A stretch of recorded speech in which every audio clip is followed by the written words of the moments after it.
Mayong gabi sa tanan. Pasalamat ta karong gabi nga makapadayon na pud ta sa atong ginatun-an si Pastor Anderson sang Bundo Baptist Church, Bundo Siaton, Negros Oriental. Pasalamat ta nga nagkalipay nga karong gabi ang pulong sa Ginoo ma-open na pod sa ato nga kasing-kasing aron nga natay makuha nga mga pulong sa Ginoo nga ato matun-an. So nagadayeg pud ako og nagapasalamat sa inyong kasing-kasing gugma sa pakig-uban sa ato nga evening devotion every night. So karong gabi usa na pud kapulong sa Ginoo nga ato nga pagatun-an diya sa James chapter 4 verse 17 usa ka bersikulo ang ato nga pagatun-an. But before mabasa nato mo ampo kita usa. Dalaygon ka langit nun og may gugmao nga Dios karong gabi sa panahon nga gihatag nimo na pudya kanamo. Salamat sa pagpreserbar nimo Ginoo sa amo kinabuhi karong adlaw. Salamat sa mga pagtubag nimo sa amo nga pag-ampo diya kanimo, especially sang ulan gihatag nimo Ginoo aron maka bisbis sa amo Ginoo nga mga tanom. Salamat sang pulong nimo nga amo na pud matun-an. Salamat pod sa mga viewers, mga friends namo Ginoo nga ang ilang gugma Ginoo nagapadayon sa pakig-uban sa among evening devotion. So i-bless kami Ginoo sa balaam nimo nga pulong. Gamita nga mangin challenge diya kanamo sa nagapadayon kami Ginoo sa pagkinabuhi adlaw-adlaw. Kaya nagitugyan namo kag ginasalig diya sa mahal nga ngalan ni Kristo Jesus nga manuluwas. Amen. Okay, karong gabi verse 17 mao ni ang ato nga tun-an. James chapter 4 verse 17, busa ang tawo nga nasayod unsay maayong buhaton apan wala nagbuhat niini nakasala. Busa ang tawo nga nasayod unsay maayo nga buhaton apan wala magbuhat niini nakasala. So mao ni ang ato nga tun-an karong gabi So salamat sa inyong pagpakig-uban. Sir Malakapay bisan pa sa dahil losi Ginoo sa Davao. Salamat sa inyong pagpakig-uban pirme. Good evening dia sa inyo ha.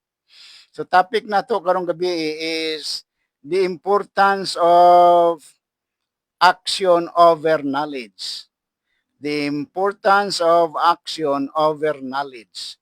Knowledge is ingon sang dictionary ako nang gikuha is acquire nato kana siya sa ato gikan sa eskwelahan nakaibalota sang mga kamatuoran, mga information, mga skills nato na acquired nato gikan sa ato nga pag tuon gikan sa eskwelahan. That is a knowledge.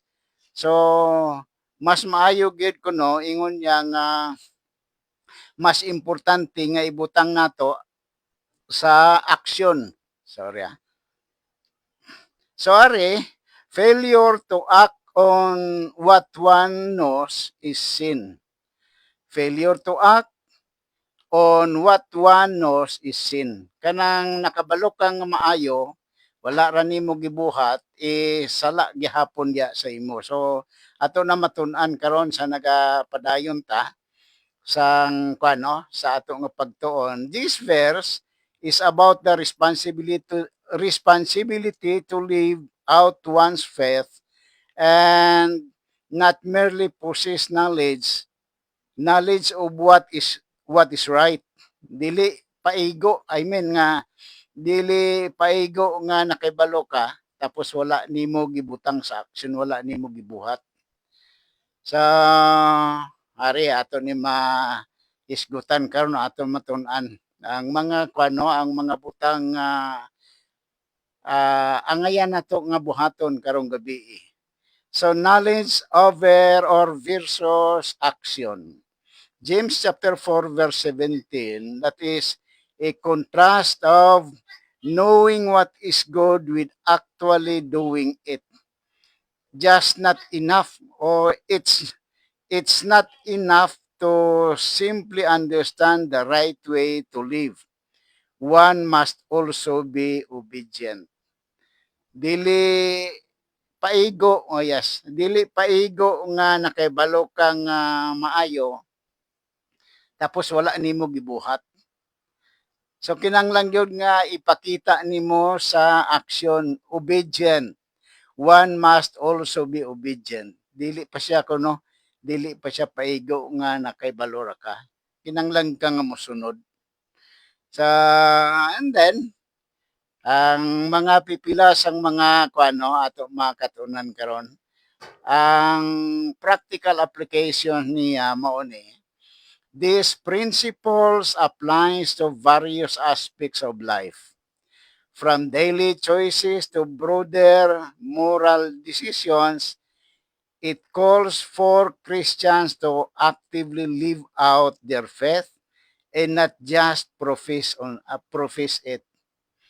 Sa kanino sa mga Kristohanon, sa mga kanakan sa Ginoo, dili dili paigo nga magsulti ra siya nga Kristohanon siya.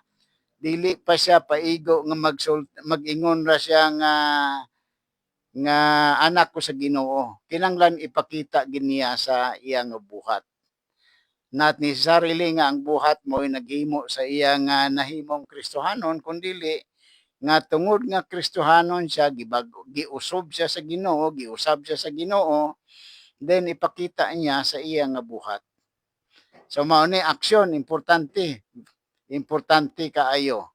Kay that is atong topic, the importance of action over knowledge.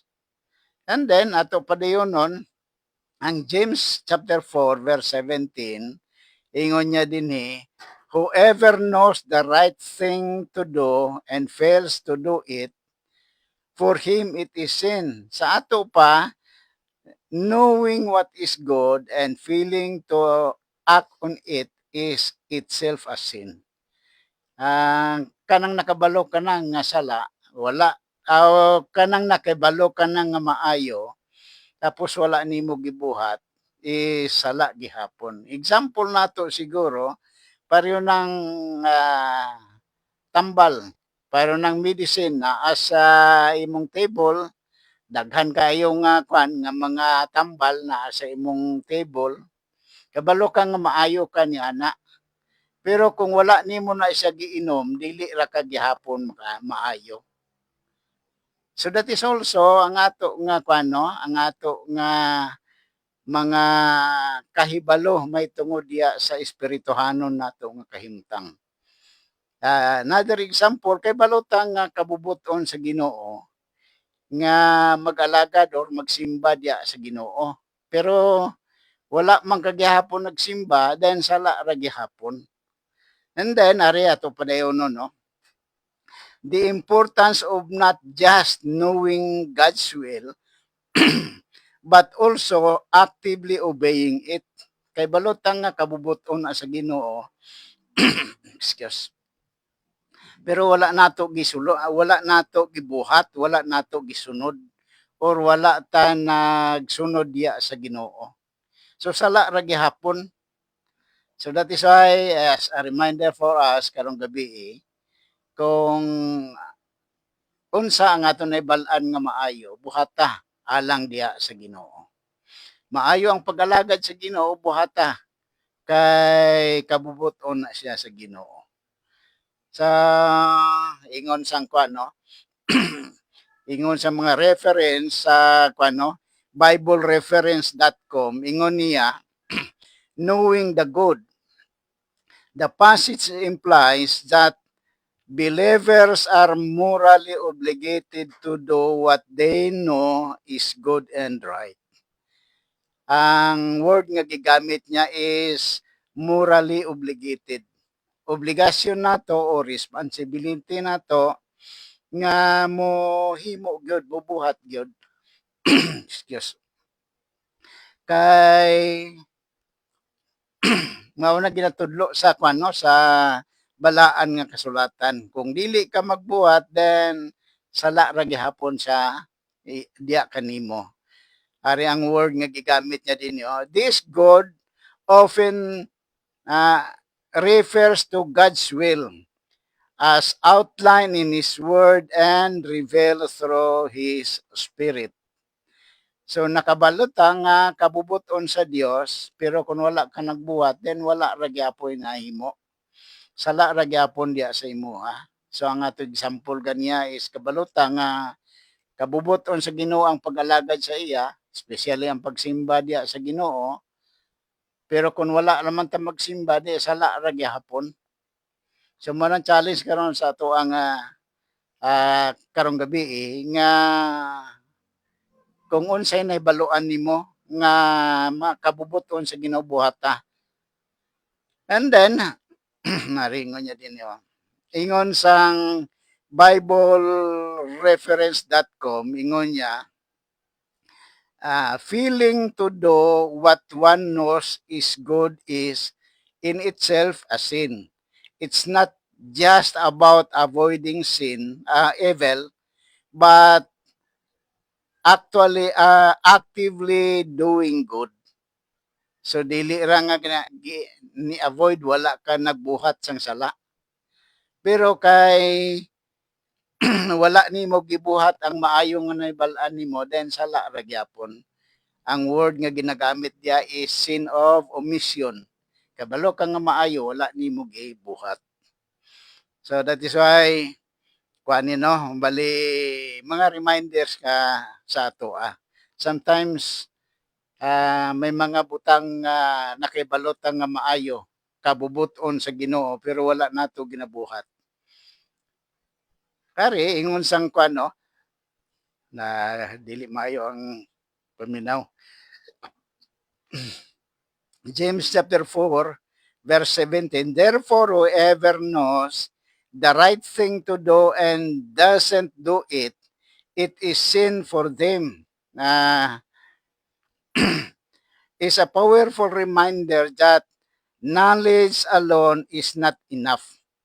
The importance of translating our understanding of good into action. Knowledge, ang word nga gigamit niya din knowledge alone is not enough.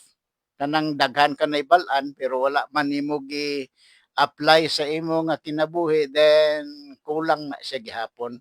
Dili pa na siya paigo. So that is why mga reminders kini diya sa ato karong gabi nga kung unsay nakita nimo sa imong kaugalingon nga maayo buhata kay alang diya sa kahimayaan po diya sa Ginoo. And then ari mga devotional message nga ato makita karong gabi makuha nato karong gabi pipila sang mga devotional message ato nga makuha. Una is, we often hear about the importance of knowing God's will, but James chapter 4 shifts the focus from knowledge to action. God's will mapermi, no? Importance of knowing God's will ang ato permi nga ginaisdutan. But for this evening, ang gina-drive out ni James din nga knowledge or knowledge to action. Ang kahibalo nimo ibutang gid nimo sa action. Mao nang gina-drive out ni James chapter 4 verse 17. It's not enough to know what's right. We must also do it. Dili siya enough, dili siya paigo nga kabalo ka sang maayo. Kinahanglan nga buhaton gid nimo ang nabal-an nimo nga maayo, buhaton gid nimo. So kabay unta nga makahatag kini sang mga mga painumdom diya kanato. Ingon ako nga sometimes may mga butang nga nakita nato nga maayo. Last evening ato gitun-an ang responsibility of parents sa kay Joshua nga kinabuhi. Si Joshua nag-ingon siya nga and my house we will serve the Lord. Kay balotang nga maayo ang pag-alagad sa Ginoo. Pero kung kabalotang maayo nga ang imong family madala nimo sa Ginoo, ang imong mga anak madala nimo sa Ginoo, pero kung wala nimo gibuhat, then sala ra gihapon. That is why ang bala nga pulong sa Ginoo naga tudlo diya kanato sa Proverbs 6:22, train up a child in the way he should go, and when he is old, he will not depart from it. Kabalot nga maayo gina siya nga matraining madala nato ang atong mga anak diya sa Ginoo. Pero wala nato gibuhat. That is why karong gabi pahinumdom kini diya kanato kabalot nga maayo kung wala nato nagibuhat gihapon din sala ra gihapon sa tuwa.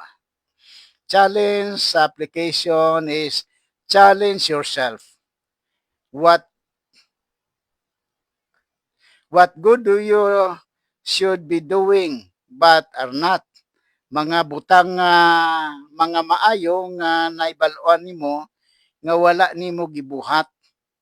So mao nang challenge imong imong susihon o sisaon imo nga mga ang imo nga kasing-kasing, ang imo kaugalingon unsa nga mga butang nga nakita nimo nga maayo nga wala nimo gibuhat. And then imo na siya nga pangayoon diya sa Ginoo nga mabuhat nimo. Kinanglan nimo guidance sa Ginoo. Seek God's guidance. Ask God to reveal areas where you're failing to act on what you know. Kanang mga butang nga nga sometimes dili nato may bal-an nga ay maayo di ay nga buhaton, wala ra nato gibuhat. So atong buhaton is mangayo ta sang guidance sa Ginoo, sang tabang sa Ginoo nga ma-determine nato on what area sa ato nga kinabuhi nga failure ta sa pag-act sang mga nahibaluan nato. So ingon niya, take concrete steps. Make a plan to implement what you know. Start small but be consistent. So kinanglan sugdan gid nimo i-implement gyud, make a plan to implement what you know.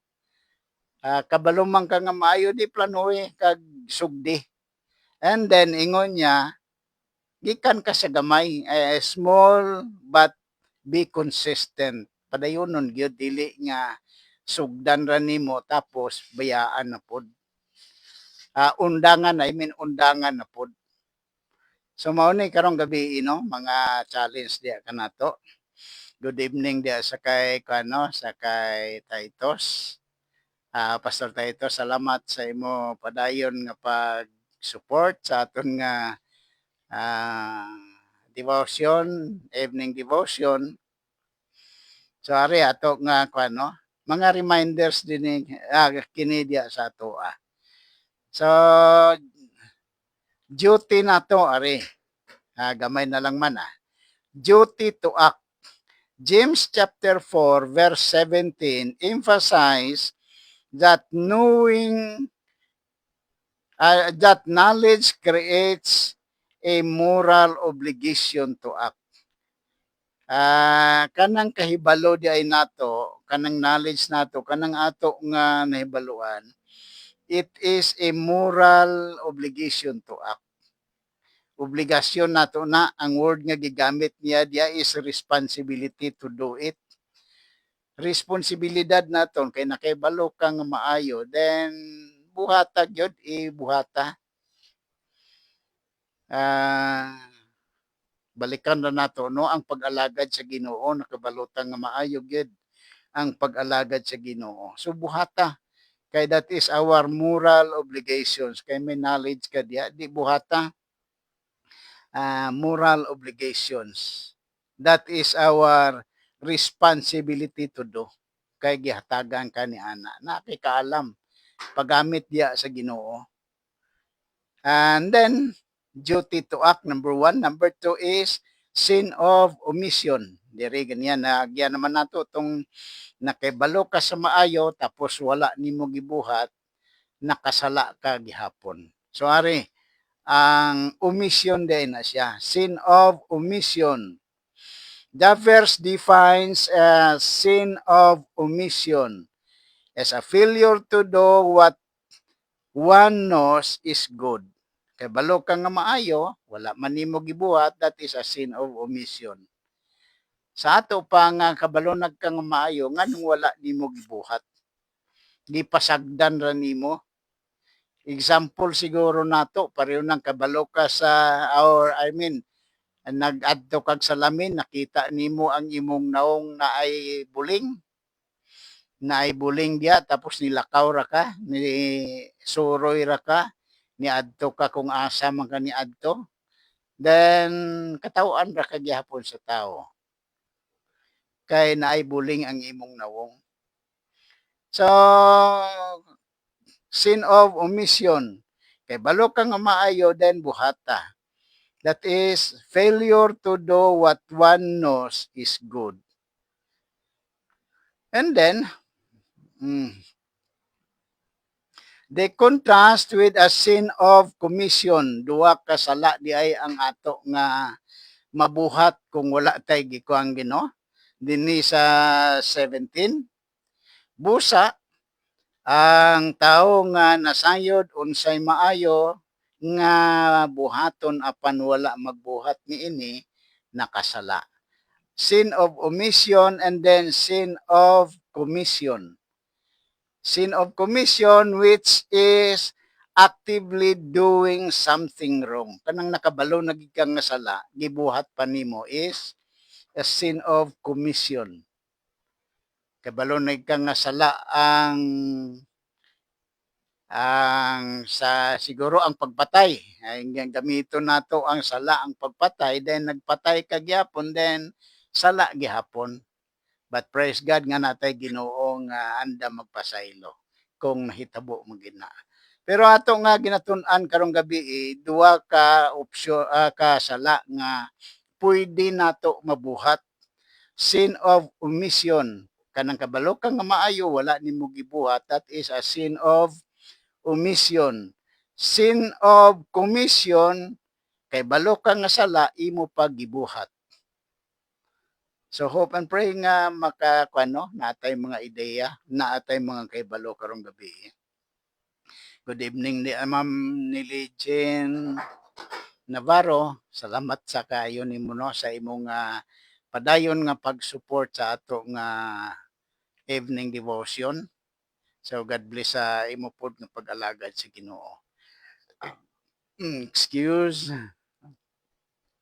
Number 3, consequences of inaction.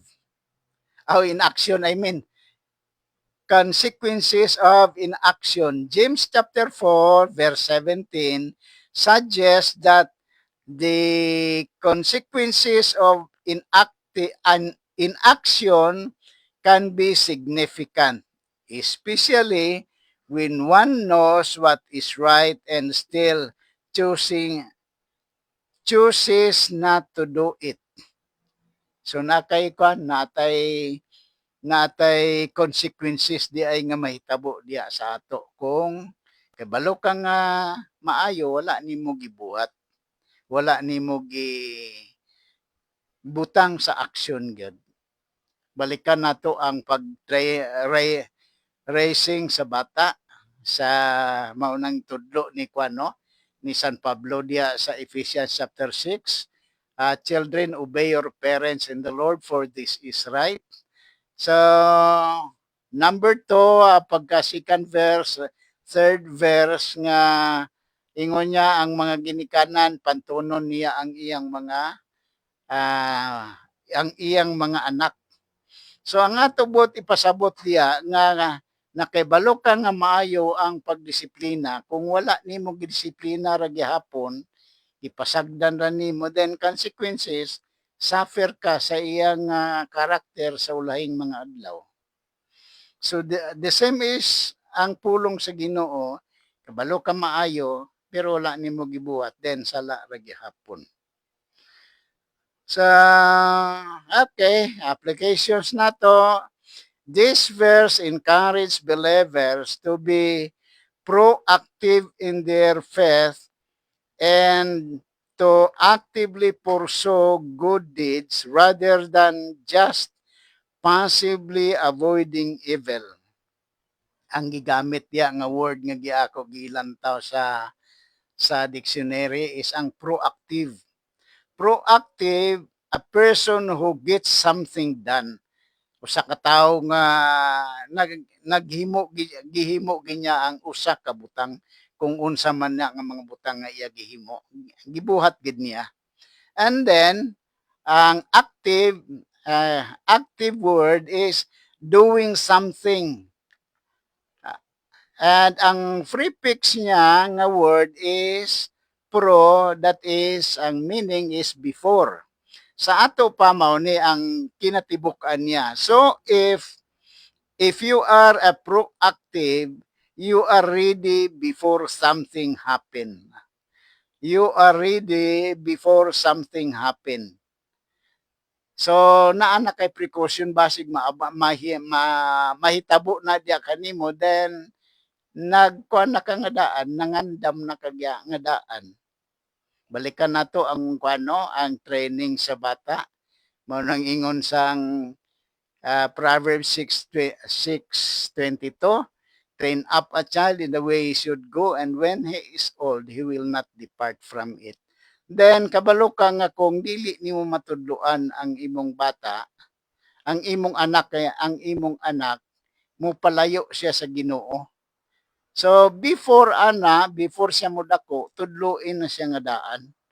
Aron nga ang consequences dili mahitabo diya kanimo. So mao na ang gigamit niya diya nga word is proactive. Before, okay, ringon niya diyan, no? You are ready before something happen. Nakapreparar na ka nga daan.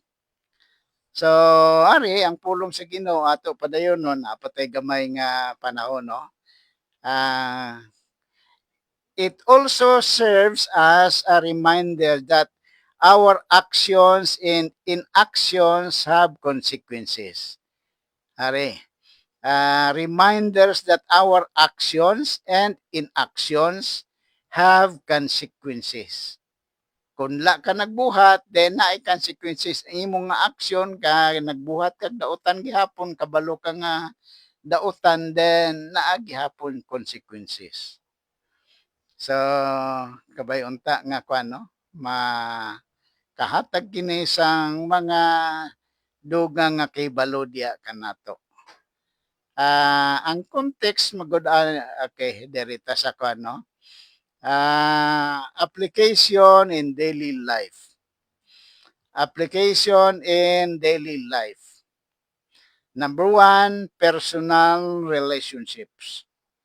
Knowing how to treat others with kindness and compassion, but failing to do so can be considered a sin of omission. Knowing how to treat others with kindness and compassion, but failing to do so can be considered a sin of omission. Kabalo ka nga maayo gid nga pagtabang sa uban, din wala man ka magtabang, wala po ka nagpakita sa imong kaluoy, then sala na gihapon. That is gitawag na siya sin of omission. Number 2, social issues. Recognize injustice or suffering but not actively working toward positive change can also be viewed as a sin of omission. So kabayon ta nga kuano, maka-challenge diya kanato spiritual derita. Spiritual life. knowing the teachings of the Bible and not applying them in one's daily choices can be seen as a form of spiritual inactive. Knowing the teaching of the Bible, kabalotang ang Biblia pulong sa Ginoo, kabalotang nga ang Biblia nagtudlo sang ah, pinakamaayo sa ato nga kinabuhi sa plano sa Ginoo. Tapos wala ra man nato gi-apply sa ato nga adlaw-adlaw nga pagkinabuhi, gitawag na siya as a form of spiritual inactive. Wala ra ka gyapon ng himo. So then sala gihapon atubangan sa Ginoo. God's perspective. From God's perspective, true faith isn't just about believing in God. It's also about actively living a life that reflects His teaching. Ang true faith isn't just about believing in God. Dili lang nga magtuo ka sa kang kuano sa Ginoo. Ang tinuod nga kuano, pagtuo nimo sa Ginoo dili lang nga igo ra ka nagtuo nga may Dios sa Ginoo, kundi dili nga ipakita gid nimo diya sa imo aksyon, sa imong pagkinabuhi adlaw-adlaw. That is why si James chapter 4 verse 17 reinforce this idea, emphasizing the importance of translating belief into action. Translating belief into action. Kung unsa imo nga gituohan, nagtuo ka nga maayo ang Dios, then ipakita sa imong kwan, no? Ipakita sa aksyon nga tinuod ka nga anak sa Dios, na sulti ka nga anak ka sa Dios, tapos ipakita gyud sa imong nga aksyon. So hope and pray nga karong gabi makahatag kini sa mga pagpahinumdom diya kanato, the importance of active or action over knowledge. Daghan na ta bal-an sa pulong sa Ginoo from years nga dawat ka sa Ginoo nga imong manluluwas, daghan ka na nahibal-an. But if wala na siya nimo gibutang sa action, that is all a sin of omission. So kabayon ta nga makapahinumdom kini diya kanato nga we will be actively involved sa mga buhaton sa Ginoo, especially we are looking for worship ugma. So kabayon ta nga sa ato pagsimba ugma or Sunday, ma-prepare ato nga mga kasing-kasing, no, ato kaugalingon nga unsa man ang imong matun-an, unsa man ang matun-an nimo sa simbahan gikan sa pulong sa Ginoo, ibutang sa aksyon kay maunang pinaka-importante. Importante kaayo nga ipakita nimo sa imong buhat. Salamat kaayo sa inyo tanan nga support sa ato nga devotion every night. So sa ako kaugalingon dako kayo ako nga pagpasalamat diya sa inyo nga support, diya sa inyo nga pag-follow sa aton nga online gospel devotion. Salamat kaayo diya sa tanan. God bless. Ma-pray ta. Dalaygon ka langit ng Dios karong gabi sa kaayo nimo. Salamat sa mga kamatuoran nga amo na pud na tun-an karong gabi. Salamat nga nagapainomdom ka Ginoo diya kanamo. Mahitungod Ginoo sa mga butang naibal-an namo Ginoo nga maayo apan wala namo gibuhat. Tabangi kami Ginoo nga kung unsa man ang amon na sabtan, unsa man ang nahibaluan namo Ginoo nga maayo gikan sa imbalang pulong. Mo ibutang Ginoo sa amo aksyon aron Ginoo nga madayeg ka Ginoo sa amo nga kinabuhi. So salamat kayo sa mga ah, friends nako Ginoo nga nagapadayon diya sa pag-support niining evening devotion. Ako ra gyud nga pray panginaot nga i-bless Ginoo sila. Tagi sila Ginoo sang ilang adlaw-adlaw nga mga kinahanglanon pod bisan pa karong gabi preserve sila Ginoo from the untoward incidents. Mga dautan nga mga katawhan Ginoo ay prepare ay preserve sila Ginoo. Bani kami and then prepare kami Ginoo ugma bisan pa sa amo pod nga pag-alagad diya kanimo. Kang Kristo Jesus nga manuluwas amo gitugyan o gisalig ang tanan namin. Good evening sa tanan.